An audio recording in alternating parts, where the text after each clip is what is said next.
Thomas the tank engine had been working in the coal yards all day. The little blue engine was covered in coal dust. "We can't clean you up tonight, Thomas," said his driver. "There's a problem with the hose pipe." "Bother," said Thomas. "A bath would make me feel much better. The others are sure to say I look silly."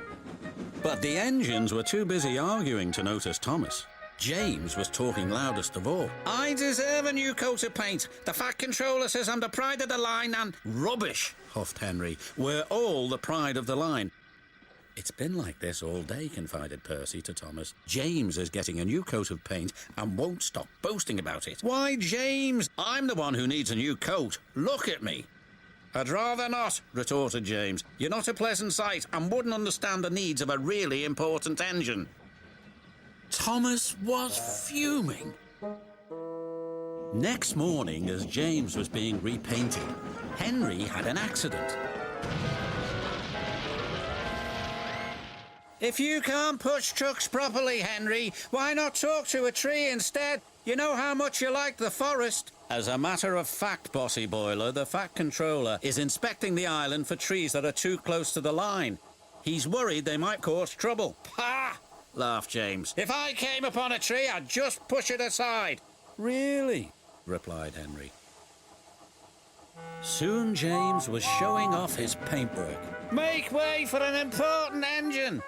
"You wouldn't feel important if one of these trees crashed on you. You'd feel hurt," reproached Percy. "Rubbish! It wouldn't dare." "You should be careful, James. Trees can be just as powerful as engines," advised Terence. "Pah!" snorted James. "Now excuse me, the Fat Controller needs me to pull the express." And he huffed away. But James was wrong. "You must go to the yards and collect an important goods train, James. It's heavy, so be careful," said the Fat Controller. "But sir, I've just been repainted. Can't Thomas or Percy do it? They're dirty and like working with trucks." Really useful engines don't argue. So James didn't. By the time he arrived at the yards, the weather had changed for the worse. "Your colour's nice, James. Pity about your face, though," said a truck. James ignored them and set off. Soon they came to a hill, and his driver knew that they were in for a difficult time. An old tree close to the track was being blown by the strong winds, and rain had weakened the slope. All of a sudden, the tree moved.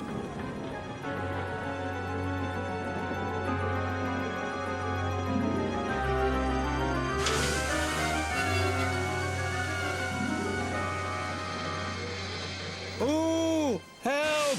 cried James. "Go away!" But of course the tree couldn't. James tried to reverse away from the tree, but his train was too heavy. Then he heard a whistle. "It's Thomas," called his driver. James felt embarrassed and worried that Thomas would laugh at him, but Thomas didn't. He knew that this was no time for teasing. "Beep, beep, I'm ready," whistled Thomas. "So am I," James replied. "As ready as I'll ever be."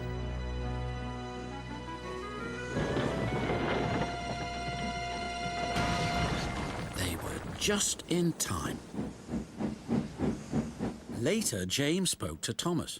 "Percy and Terence were right to warn me," he said. "Thank you for rescuing me, Thomas." "Oh, that's all right. We engines must pull together, whatever the weather." Just then, Edward bustled in. "The Fat Controller thinks you're both brave engines. Thomas, you're going to have a new coat of paint, and James, the Fat Controller says that tomorrow you'll pull the Special Express." Everyone was very happy.